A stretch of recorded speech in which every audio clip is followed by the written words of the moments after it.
ದೇವರ ನಾಮಕ್ಕೆ ಸ್ತೋತ್ರವಾಗಲಿ. ಈ ವೇಳೆಯಲ್ಲಿ ನಿರೀಕ್ಷೆಯ ವಾಕ್ಯದ ಮೂಲಕ ನಿಮ್ಮನ್ನು ಸಂಧಿಸುವಂಥದ್ದು ಬಹು ಸಂತೋಷಕರವಾಗಿದೆ ಪ್ರಿಯರೇ. ಈ ದಿವಸದ ವಾಕ್ಯಕ್ಕಾಗಿ ನಮ್ಮನ್ನು ನಾವು ಸಿದ್ಧಪಡಿಸಿಕೊಳ್ಳುವ ಹಾಗೆ 2 ಕೊರಿಂಥ 7ನೇ ಅಧ್ಯಾಯ 1ನೇ ವಾಕ್ಯವನ್ನು ನಾವು ಗಮನಿಸೋಣ.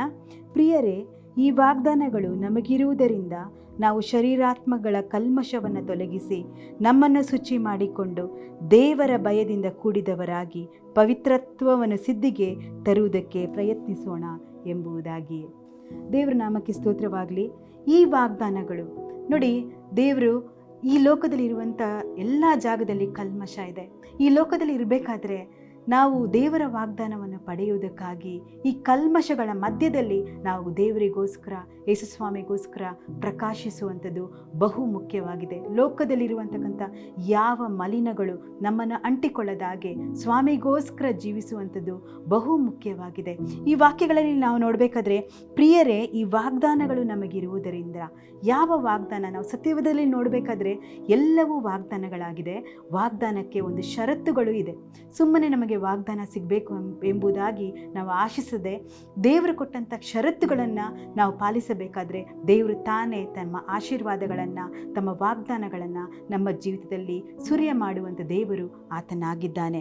ಯಾವುದು ಈ ವಾಗ್ದಾನ ಎಂಬುದಾಗಿ ನಾವು ನೋಡಬೇಕಾದ್ರೆ, ಪ್ರಿಯರೇ, ಈ ವಾಗ್ದಾನಗಳು ನಮಗಿರುವುದರಿಂದ ಯಾವ ವಾಗ್ದಾನ? ನಿತ್ಯ ಜೀವಿತದ ಒಂದು ವಾಗ್ದಾನ, ಬಿಡುಗಡೆಯ ವಾಗ್ದಾನ, ಸ್ವಾಮಿಗೋಸ್ಕರ ಜೀವಿಸುವಂಥ ವಾಗ್ದಾನ, ನಿರೀಕ್ಷೆಯ ವಾಗ್ದಾನ, ಇವೆಲ್ಲವೂ ನಮಗೆ ನಾವು ನೋಡ್ತೇವೆ. ಮೊದಲನೇ ಯೋಹಾನ 2ನೇ ಅಧ್ಯಾಯ 25ರಲ್ಲಿ ನಾವು ದೇವರು ನಮಗೆ ಕೊಡುವಂತಕ್ಕಂಥ ನಿತ್ಯ ಜೀವದ ಒಂದು ವಾಗ್ದಾನ ಇದೆ. ಅದಕ್ಕಿರುವಂತಕ್ಕಂಥ 2 ಷರತ್ತುಗಳನ್ನು ನಾವು ನೋಡಬೇಕಾದ್ರೆ, ಮೊದಲನೇದಾಗಿ ನಾವು ನೋಡ್ತೇವೆ, ನಮ್ಮಲ್ಲಿರುವಂತಕ್ಕಂಥ ಎಲ್ಲ ಕಲ್ಮಶಗಳನ್ನು, ನಮ್ಮಲ್ಲಿರುವಂತಕ್ಕಂಥ ಶರೀರ ಭಾವದ ಕಲ್ಮಶಗಳನ್ನು ತೆಗೆದುಹಾಕುವಂಥದ್ದು ಬಹು ಮುಖ್ಯ. ಸ್ವಾಮಿ ನಮ್ಮನ್ನು ಇಷ್ಟಪಡುವಂಥ ಕರ್ತನಾಗಿದ್ದಾನೆ. 2ನೇದಾಗಿ ಆತನಿಗೆ ಭಯಪಟ್ಟು, ದೇವರಿಗೆ ಭಯಪಟ್ಟು ಜೀವಿಸುವಂಥದ್ದು ಬಹು ಮುಖ್ಯ. ನನ್ನ ಪ್ರಿಯ ಸಹೋದರನೇ, ಸಹೋದರಿಯೇ, ಯಾರು ನೋಡ್ತಾರೋ ಇಲ್ವೋ, ಸ್ವಾಮಿ ನಮ್ಮನ್ನು ನಿತ್ಯವೂ ನಿರಂತರವೂ ನಮ್ಮನ್ನು ನೋಡುವಂಥ ದೇವರು ಆತನಾಗಿದ್ದಾನೆ. ನಮ್ಮ ಪಾಪಕ್ಕೆ ಸರಿಯಾಗಿ ಶಿಕ್ಷಿಸದೆ ನಮ್ಮ ಜೀವಿತದಲ್ಲಿ ಹೊಸ ಜೀವಿತಗಳನ್ನು, ಹೊಸ ಬಲಗಳನ್ನು ಕೊಟ್ಟು ತನ್ನ ಕೃಪೆಯಿಂದ ದಿನೇ ದಿನೇ ನಮ್ಮನ್ನು ಕಾದು ನಡೆಸುವಂಥ ದೇವರು ಆತನಾಗಿದ್ದಾನೆ.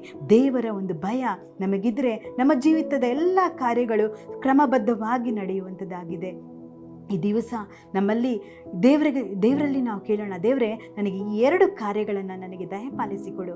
ಮೊದಲನೇದಾಗಿ ನನ್ನ ಶರೀರಾತ್ಮದ ಕಲ್ಮಶವನ್ನು ತೆಗೆದುಹಾಕಲಿಕ್ಕೆ, 2ನೇದಾಗಿ ನಿನ್ನಲ್ಲಿ ಭಯಪಟ್ಟು ನೀನು ನನ್ನನ್ನು ನೋಡ್ತೀಯಾ ಎಂಬುವ ಒಂದು ಭಯದಿಂದ ನಾನು ಇಹಲೋಕದಲ್ಲಿ ಜೀವಿಸುವಂತೆ ದೇವರೇ ನನಗೆ ಸ್ಥಿರಚಿತ್ತವನ್ನು, ಧೈರ್ಯವನ್ನು ನನಗೆ ದಯಪಾಲಿಸಿಕೊಡು. ಲೋಕದ ಒಂದು ಕಾರ್ಯಗಳಿಗೆ ಮನಸೋತು ನನ್ನ ಜೀವಿತವನ್ನು ಕೆಡಿಸಿಕೊಳ್ಳದೆ ದೇವರಿಗೋಸ್ಕರ ಜೀವಿಸುವಂತಕ್ಕಂಥ ಜೀವಿತ ಬಹು ಮುಖ್ಯವಾಗಿದೆ ಪ್ರಿಯರೇ. ನ್ಯಾಯವಾದ ಜೀವಿತ, ಕರ್ತನ ಇಷ್ಟಪಡುವಂಥದ್ದು ನ್ಯಾಯವಾದ ಜೀವಿತ.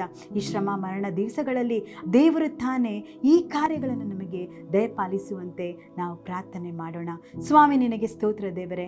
ಅಪ್ಪ, ನಮ್ಮಲ್ಲಿರುವಂತಕ್ಕಂಥ ಎಲ್ಲ ಒಂದು ಕಲ್ಮಶಗಳನ್ನು, ಶರೀರ ಆತ್ಮಗಳ ಕಲ್ಮಶವನ್ನು ತೆಗೆದುಹಾಕಿ ದೇವರೇ ನಿನಗೆ ಭಯಪಟ್ಟವರಾಗಿ ನಾವು ಜೀವಿಸುವಂತೆ ಸಹಾಯ ಮಾಡು ದೇವರೇ.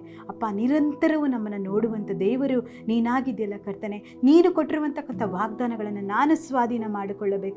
ನನ್ನ ಜೊತೆ ಯಾರ್ಯಾರು ಪ್ರಾರ್ಥನೆ ಮಾಡ್ತಾ ಇದ್ದಾರೋ ಅವರೆಲ್ಲರೂ ಸ್ವಾಧೀನ ಮಾಡಿಕೊಳ್ಳಬೇಕಾದ್ರೆ ದೇವರೇ, ಅಪ್ಪ, 2 ಕಾರ್ಯಗಳು ನಮ್ಮ ಜೀವಿತದಲ್ಲಿ ಉಂಟಾಗಲಿ. ನಿನಗೆ ಭಯಪಟ್ಟವರಾಗಿ, ಯಾವಾಗಲೂ ನಿನಗೆ ಮೆಚ್ಚಿಸುವ ಮಕ್ಕಳಾಗಿ ಜೀವಿಸುವಂತೆ ಒಬ್ಬೊಬ್ಬರನ್ನು ನೀನು ಬಲಪಡಿಸುವ ಕೃಪೆಗಾಗಿ ಸ್ತೋತ್ರ.